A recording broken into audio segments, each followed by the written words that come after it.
Economic development, lesson number 2, Indian economy from 1950 to 1990. Lesson number 1 जो था India on the eve of independence, वो 47 से 50 तक का था. उसमें हमने देखा था कि कैसे हमारा एग्रीकल्चर, हमारी इंडस्ट्री, सब कुछ स्टैग्नेंट था.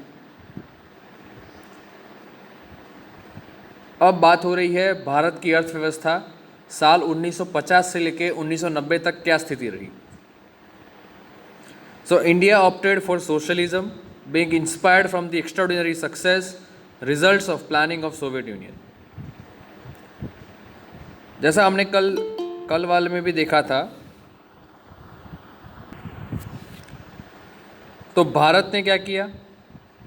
कैपिटल इकोनॉमिक स्ट्रक्चर्स जो हैं बेसिकली 3 प्रकार के थे, 3 प्रकार के हैं आज, कैपिटलिस्ट, सोशलिस्ट और मिक्स्ड. लेकिन उस समय मुख्यतः 2 ही थे, कैपिटलिस्ट और सोशलिस्ट. तो ये था कि भारत को कौन सा अडॉप्ट करना चाहिए. हमारे से पहले अंग्रेज थे यहाँ पर. अंग्रेजों ने क्या किया था, हमें पूरी तरह एक्सप्लॉइट किया था. एंड याद रहे, Britain follows capitalist form of economy. तो इसीलिए उससे सीखते हुए भारत ने भी ये तय किया था कि will keep our economy people friendly, जहाँ पे किसी का एक्सप्लॉयटेशन ना हो, सब कुछ शांति से हो और लोग एक वेलफेयर स्टेट में जिए.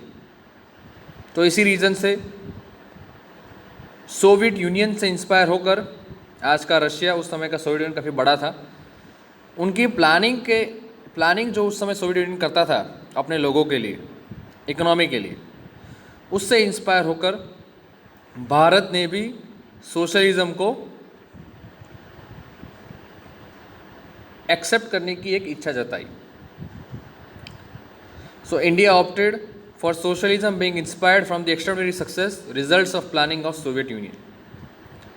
आपको मैंने अभी कहा कि इकोनॉमिक स्ट्रक्चर 3 प्रकार के हैं, कैपिटलिस्ट इकोनॉमी, सोशलिस्ट या फिर mixed. So capitalist economy is an economic system in which the means of production are privately owned for profit motive. Capitalist के अंदर क्या है, एक ऐसा इकोनॉमिक सिस्टम है ये जहाँ पे प्रोडक्शन जितना भी होता है या प्रोडक्शन करने के जो मीन्स हैं, they are all privately owned, और वहाँ पर एक ही मोटिव है, प्रॉफिट. वेलफेयर का कोई मतलब नहीं है वहाँ पे. Example, Britain during the industrial revolution, उन्होंने वही किया था. The economic decisions are governed by the market forces, demand and supply. उस देश के अंदर लिए जाने वाले इकोनॉमिक डिसीजंस डिपेंड करेंगे 2 चीज़ों पे, एक डिमांड पे और एक सप्लाई पे. कितने चीज़ों की मांग है और सामने कितना सप्लाई किया जा रहा है. It is also known as market economy और free economy. Then you have socialist economy. In an economic system in which the means of production are owned by the government. For example, USSR. Socialist economy क्या है, एक ऐसा economic system है जहाँ पे production के means, production का पूरा सेटअप सरकार द्वारा ही ओन किया जाता है.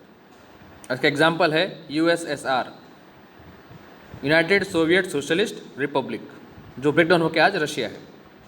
The main motive for carrying out economic activity is to enhance welfare and service motive. Socialist के अंदर प्रॉफिट मोटिव रहता नहीं है, यहाँ पर मोटिव है वेलफेयर और सर्विस. आगे, mixed economy. It is an economic system in which the ownership of means of production is held both bye the government as well as by the private individuals. Mixed economy क्या है, it is just a mixture of capitalist and socialist economy, जहाँ पे production के means, उसकी ownership दोनों के पास है, कुछ प्राइवेट्स के हाथ में, कुछ सरकार के हाथ में. India is an example of mixed economy. Now what is an economic plan? An economic plan is a proposed list of goals that an economy wants to achieve with in a specific record of time. Economic plan क्या है?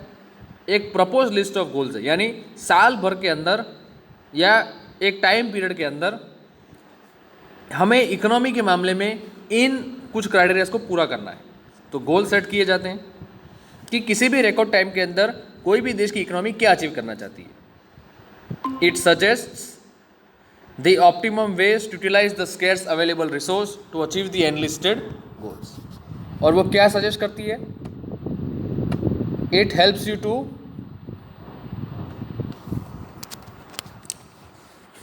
find out the ways through which the resources that are available can be used properly so that your goals are achieved as desired. Bharat के अंदर in India planning is done for a period of 5 years, जिसे हम कहते हैं 5 year plans. Therefore it is called 5 year plans. Every government that comes in prepares an agenda for 5 years and accordingly works on it. It suggests the optimum way to utilize the scarce available resource. The Planning Commission was set up in the year 1950 to conduct 5-year plans with the Prime Minister as its chairman. याद रहे, planning commission का chairman prime minister खुद रहते हैं और एक deputy chairman होते हैं टू हेल्प द चेयरमैन। पहला प्लानिंग कमीशन भारत में साल 1950 में बना था। Now, there are general goals of 5-year plans. 5-year plans का मकसद क्या है? उससे आप क्या करना चाहते हैं? उसका कुछ गोल तो होना चाहिए किसी भी चीज़ को करने के लिए। तो 5-year plans के भी कुछ गोल्स थे। पहला था economic growth. It refers to the increase in country's GDP over a period of time. Economic growth क्या है? कि किसी भी टाइम के दौरान कंट्री की जीडीपी में growth, that is economic growth. All right, and GDP is calculated, you could say, every year. Every year it is worked upon and found out how much we have increased our growth. फिर है modernization. Modernization is defined as greater acceptability and adoption of modern techniques and technology in order to increase the overall productivity and total volume of production of goods and services. Modernization क्या है?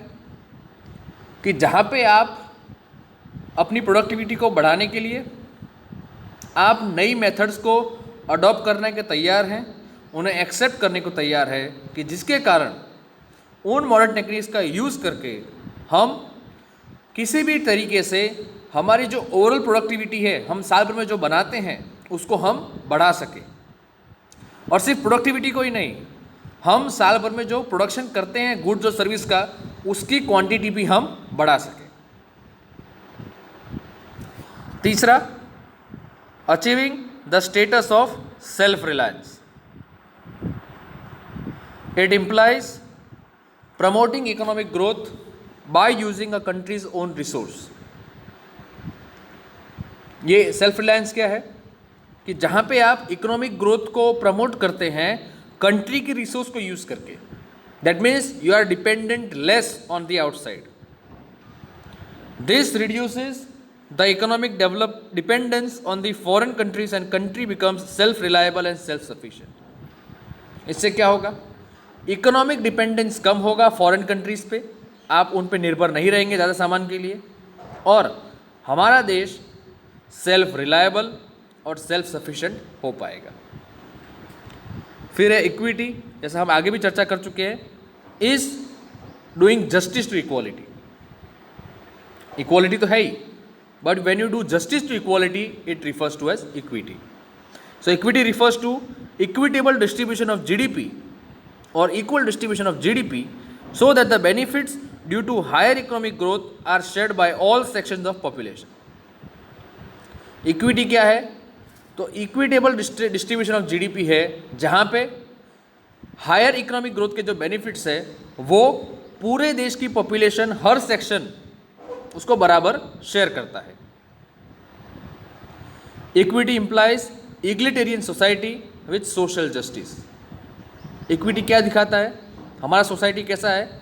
Egalitarian है, जहाँ पे हम हर किसी को बराबर treat करते हैं और हर किसी को हम सामाजिक न्याय भी देते हैं। Now what was the need for land reforms? At the time of independence, Indian agriculture sector was featured with a very low productivity. हमने ये देखा है आगे कि 47 के दौरान उस समय परिस्थिति ये थी कि भारत का जो खेती जो रीजन था या पूरा खेती का सेक्टर हम कह सकते हैं कि वहाँ पर प्रोडक्टिविटी काफ़ी कम थी।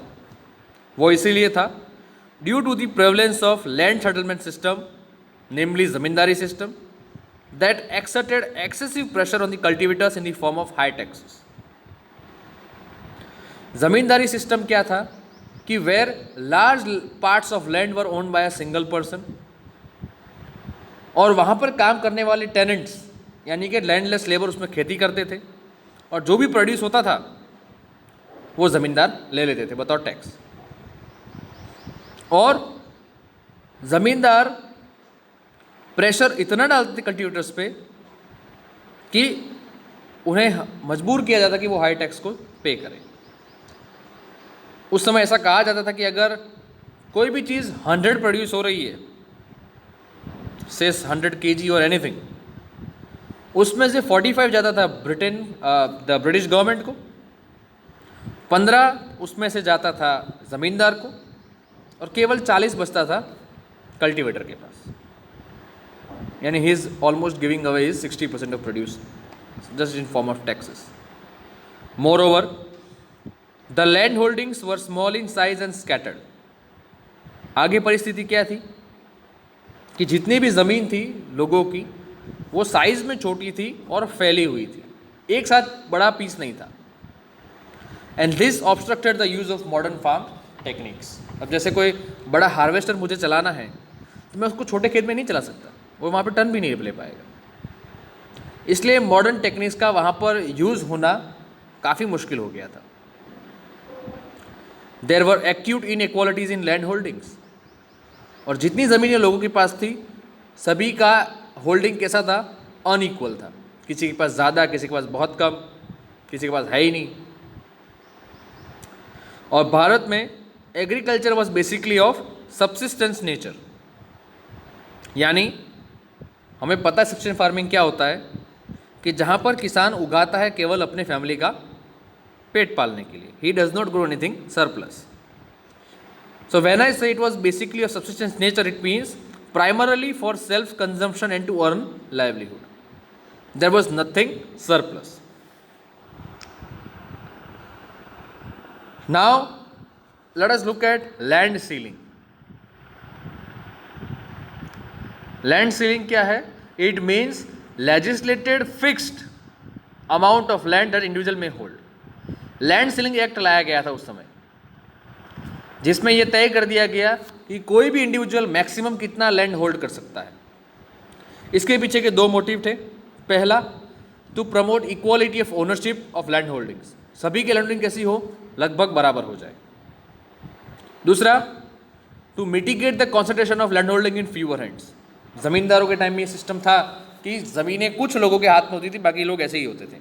तो इस चीज़ को काबू में करने के लिए कि ज़मीनें कुछ लोगों के हाथ में न रहे, सबको मिले, इसीलिए लैंड सीलिंग एक्ट को लाया गया था।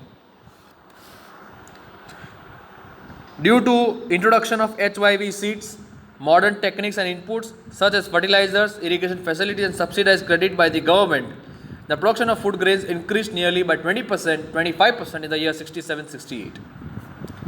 ग्रीन रेवोल्यूशन की शुरुआत होती है 62 में, जहाँ पे HYV सीड्स का इस्तेमाल किया गया, हाई यील्डिंग वैरायटी सीड्स का इस्तेमाल किया गया, मॉडर्न टेक्निक्स को लाया गया, tractors were deployed, better methods of agriculture were used, inputs लाए गए, फर्टिलाइजर्स हैं, इरिगेशन फैसिलिटीज़ हैं, और लोन भी सरकार ने सब्सिडी पे देना शुरू कर दिया।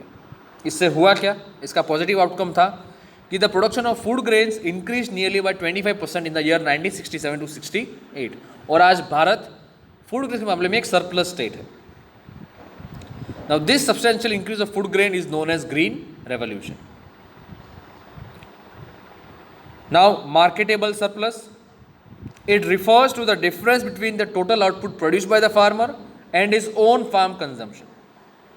मार्केटेबल सरप्लस क्या है कि किसी भी किसान ने पूरा कितना पहले तो उगाया और उसमें से वो कितना कंज्यूम करने वाला है, और फिर जो डिफरेंस बचता है that is the amount of farm production that can be offered for sale in the market. So marketable surplus क्या है? Total farm output produced by a farmer minus own consumption of farm output. मान लो 100 kilo अनाज उगा है, वो total farm output हो गया, उसमें से वो 40 किलो ही कंज्यूम करता है, उसके फैमिली के लिए सफिशिएंट है, तो जो 60 केजीज है वो क्या हो गया? Marketable surplus that can be sold. Then subsidy means availing some important inputs to farmers at a concessional rate that is much lower than its actual market rate. When I say subsidy, that means a form of discount that government gives to somebody at a concessional rate compared to its market rate.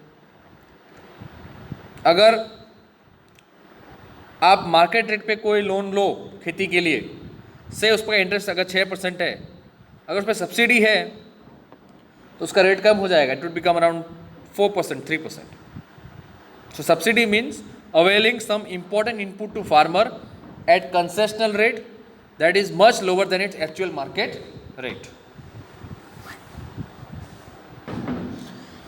Now arguments in favour of subsidy.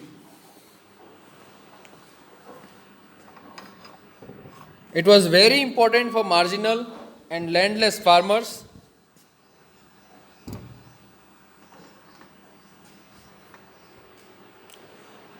Subsidy क्यों अच्छा माना गया, subsidy देना क्यों ज़रूरी कहा गया. इसके फॉर फेवर में भी लोग बोलने वाले होंगे, इसके अगेंस्ट में भी लोग बोलने वाले होंगे. तो हम देखते हैं इन favour of subsidy. It was very important for marginal and landless farmers who could not gather their own capital. दूसरा, it convinces farmers to adopt modern techniques. जाहिर सी बात है, when you are getting something at discounted rate, you will take it. ठीक है, तो machines और modern techniques को उस पर सब्सिडी डाल दी गई थी. It helps in reducing rural inequality. अगर very high rates पे लोन है तो वो लोन ले ही नहीं पाएगा, पहली बात तो वो खेती कहाँ से करेगा. तो रूरल इनइक्वालिटी को कम करने के लिए भी सब्सिडी को लाया गया था. And it will facilitate farmers to undertake risk. देखिए खेती में रिस्क है, हमारा खेती डिपेंडेंट है पूरी तरह से बारिश पे. बारिश हुआ तो फसल अच्छी, ज़्यादा बारिश हो गया तो नुकसान, बारिश कम हुआ तो भी नुकसान. तो किसान रिस्क कब लेगा? जब उसे कुछ छूट मिलेगी तब वो रिस्क लेगा. This were some arguments in favour. Now let us look at against. Now it can be enjoyed by potential farmers, thereby resulting in misallocation of resources.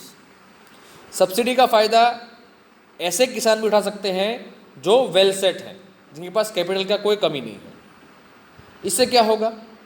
Resources का मिस अलोकेशन होगा. जिसको ज़रूरत है उसको नहीं मिल रहा है, और जिसको ज़रूरत नहीं था वो उसका मजे ले रहा है. It manipulates the market price. वो क्या करता है?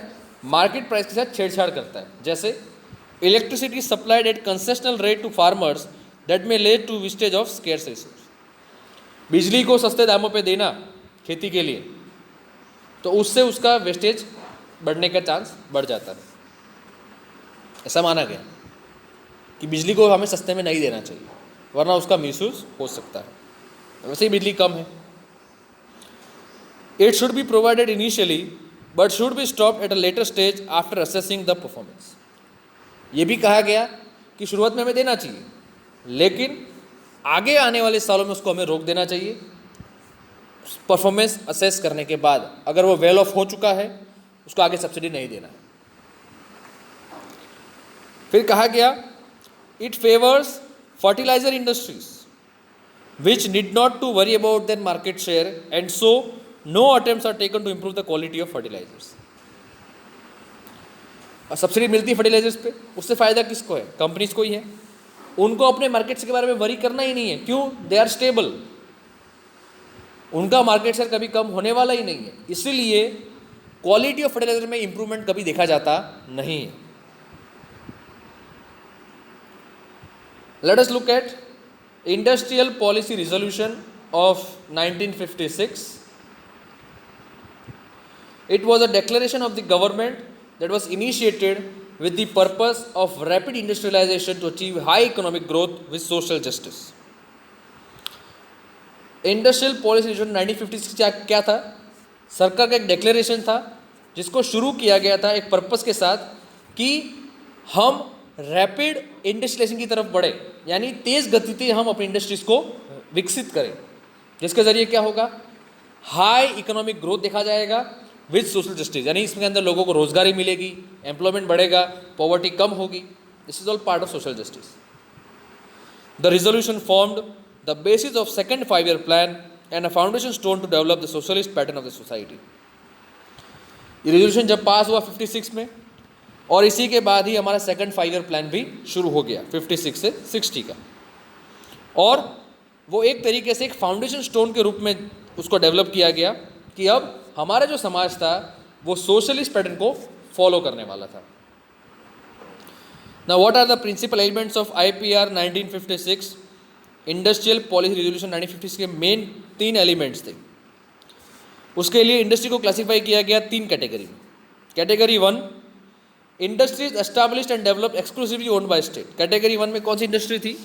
ये वो इंडस्ट्रीज थी जिनको एस्टैब्लिश और डेवलप सरकार ने खुद किया है। दूसरी category, industry established both by private sector and public sector. इस कैटेगरी में वो इंडस्ट्रीज थी जहां पे प्राइवेट और पब्लिक सेक्टर दोनों ने मिलके इंडस्ट्री को शुरू किया। तीसरी category, those industries which were left for the private sector. Now we all know this, industries in the private sector could be established only after obtaining license from the government. अगर उस समय industry अगर शुरू करी थी आपको 1990 से पहले, तो आपको सरकार से लाइसेंस लेना जरूरी था। Government offered various types of industrial concessions for establishing industries in the backward areas in order to promote industrialization and to eradicate regional disparity. सरकार ने भी अपनी तरफ से बहुत सारी छूट दी थी इंडस्ट्रीज़ को, ताकि वो इंडस्ट्रीज़ को फॉरवर्ड एरियाज़ में न लगा के बैकवर्ड एरियाज़ में लगाए, जहाँ पे ग्रोथ के नाम पर कुछ नहीं था। इससे क्या होगा? इंडस्ट्रियलाइजेशन तो बढ़ेगा ही, साथ में जो रीजनल डिस्पैरिटी है यानी रीजनल डिफरेंसेस हैं वो भी क्या होंगे? ख़त्म होंगे, कि एक रीजन ज़्यादा डेवलप्ड है, एक रीजन कम डेवलप्ड है। Then we are talking about the SSI or small scale industries. Now SSIs are the small industrial units that can have investment up to 5 lakh rupees.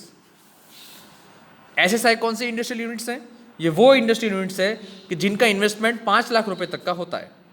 इसके features, this serve as means to promote rural development and to reduce regional disparity as recommended by Karve committee. Karve committee की recommendation के बाद SSIs को बड़े पैमाने पे develop किया गया, खास करके रूरल डेवलपमेंट में लाया गया, इसे गाँव में भेजा गया। इसे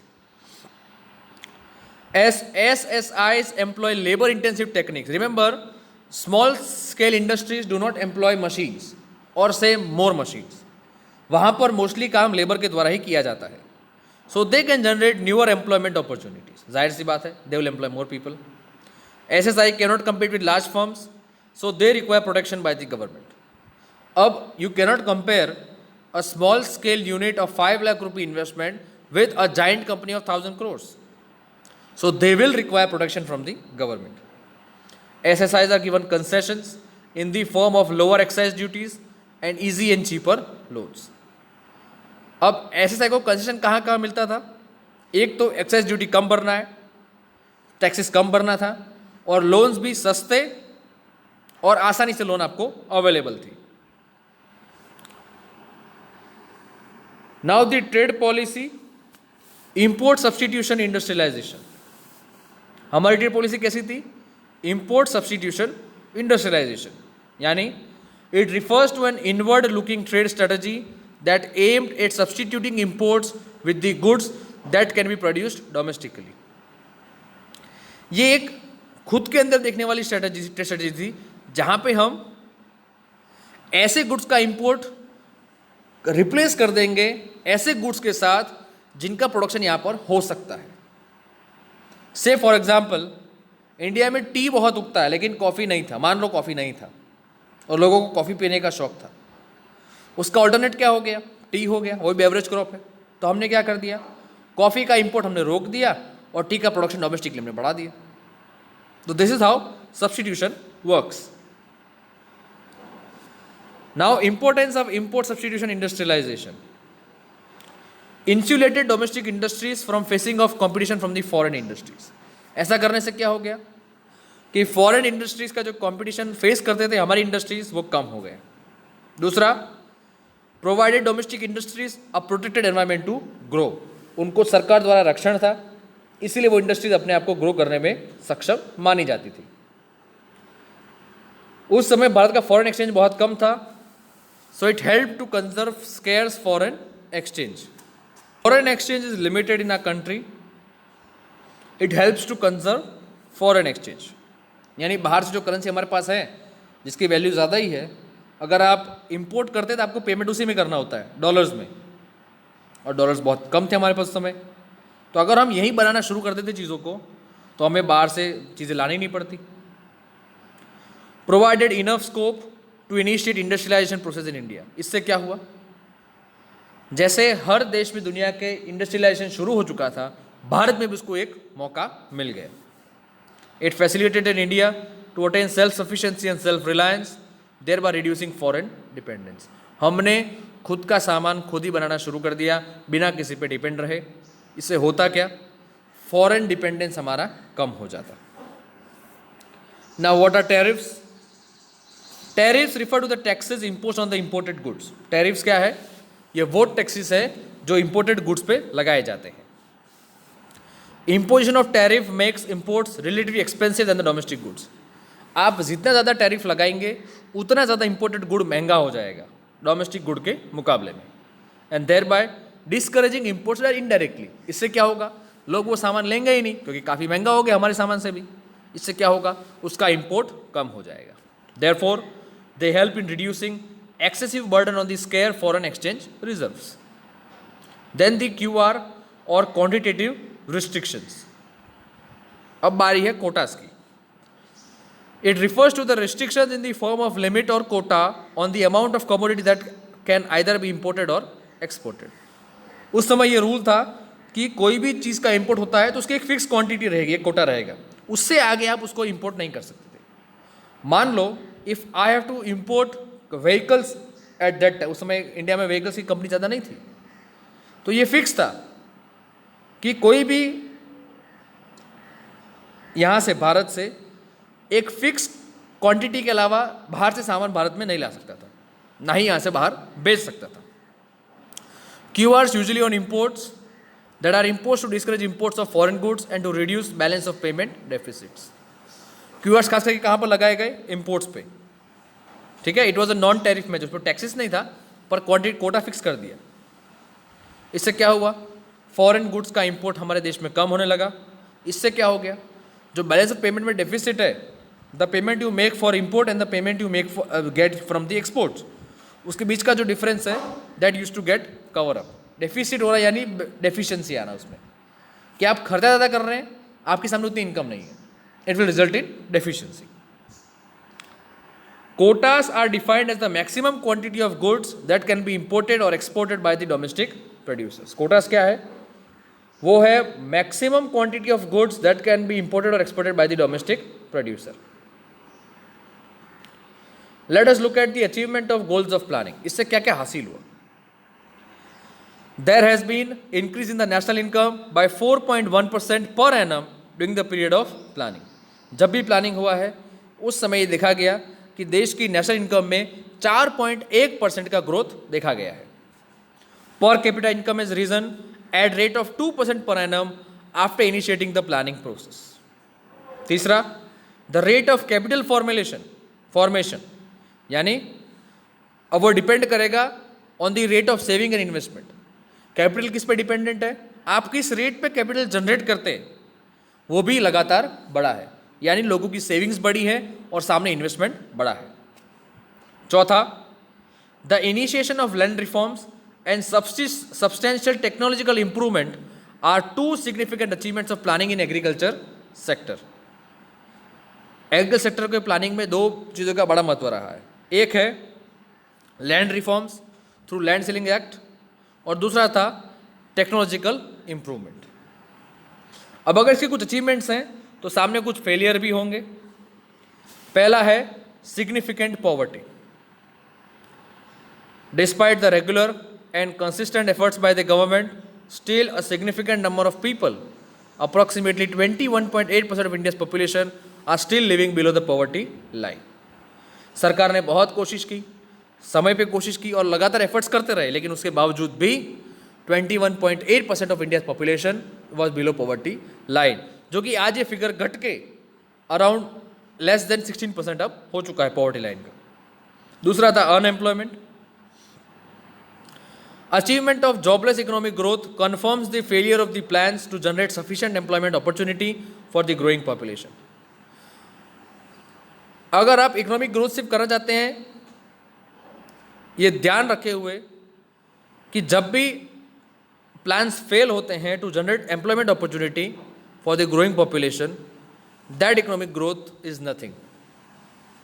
India, despite being a labour abundant country, employed capital intensive techniques to achieve economic growth. India में लेबर की कोई कमी नहीं थी, लेकिन फिर भी हमने टेक्निक कौन सी इस्तेमाल की? कैपिटल इंटेंसिव, मशीनरी में चले गए हम। इससे क्या हो गया? अब majority of population was left unemployed. Labour है पर वो काम का नहीं रहा, क्योंकि हम मशीन लगा बैठे थे।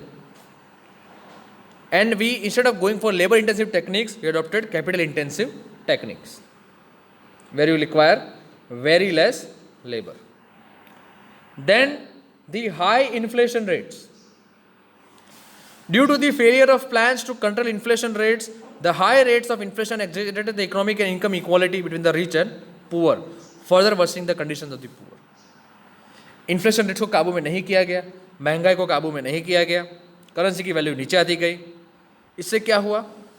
देश के अंदर इकोनॉमिक और इनकम इनइक्वालिटी रिच और पुअर के बीच में बैठ गई। रिच और रिच हो गया, गरीब और गरीब हो गया। इससे क्या हो गया? पुअर की कंडीशन बहुत ज़्यादा खराब हो गई। और आखिर में इनएडिक्वेट इंफ्रास्ट्रक्चर। आपको इकोनॉमिक ग्रोथ करना है, आपको इंफ्रास्ट्रक्चर चाहिए। Roads, bridges, canals, ports, airports, transportation, electricity, all this is part of infrastructure. The infrastructure continues to be inadequate to achieve high economic growth rates. आज भी देश में इंफ्रास्ट्रक्चर की भारी कमी है, इसीलिए हाई इकोनॉमिक ग्रोथ रेट का अचीव होना मुश्किल है। Further, the quality of infrastructure along with its inadequacy has made it difficult to penetrate the benefits of economic growth to the majority of population. आगे क्या हुआ है? जो क्वालिटी है इंफ्रास्ट्रक्चर की और उसका यूज होने का जो क्षमता है वो भी काफ़ी पुअर है। इससे क्या हुआ है? इकोनॉमिक ग्रोथ के जो बेनिफिट्स हैं वो हम मेजॉरिटी ऑफ पीपल तक ले जा सकते नहीं हैं। The lesson ends here.